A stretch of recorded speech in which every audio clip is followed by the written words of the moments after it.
Hey guys, just want to give you a quick update here and talk about another lesson learned on building floodable duck hunting impoundments. And that lesson is plan your landing zone.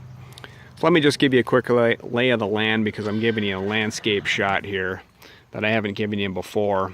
Kind of on the right hand side here, you have this willow tree. Just immediately behind that is the pond I dug. You can see the red bucket out there. That's where I have my pump. Been pumping some water in recent weeks. Beyond that is the food plot. It's about 1/3 of an acre. That's where I planted Guide's Choice, which is basically a mixture of millet and sorghum, which is also known as Milo. And anyway, the good news is the stuff just absolutely exploded. It turned out fantastic. A lot of it's 6 feet tall, and it's thicker than hell. But that's also the bad news. As I mentioned, I started flooding this in the last week or two, a month ahead of hunting, hoping to get some birds established in here. But what's now obvious in hindsight is I didn't plan out a landing zone for the birds. This stuff is so thick and tall, they probably can hardly see as they fly over that there's even water in this thing. So here's a couple things you can do if you're planning out your own projects and some things I'm considering for next year. Number one, if you have access to farming equipment, you can obviously cut a few strips through your impoundment and leave most of it standing. I tried to get the guy who cuts hay back here to cut a couple strips for me this year, but I talked to him too late and he was a little wary of venturing into an area he was unfamiliar with. But you got to be a little bit careful about that too. Per the federal regulations, you can only use what's considered, quote, normal farming practices.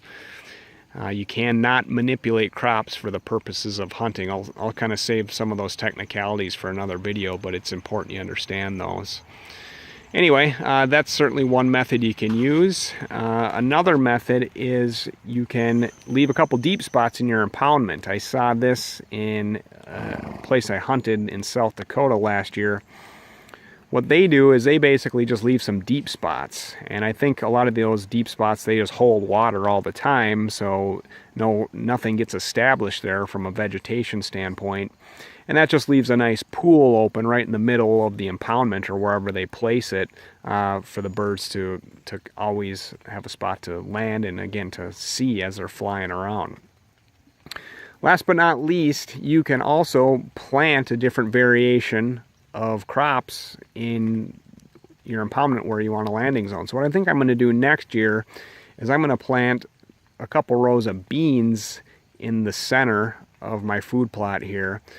Because beans only get a couple feet tall, and obviously if you row them up, you know, that leaves a place for the birds to land, and it also leaves water visible from the air. So those are a couple things you can do as you think about building your impoundment.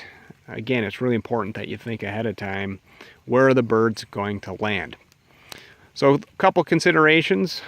I hope that helps. I'll check back with you here in a couple weeks to show you kind of more of a close-up of the food plot and how things turned out. Until next time, thanks.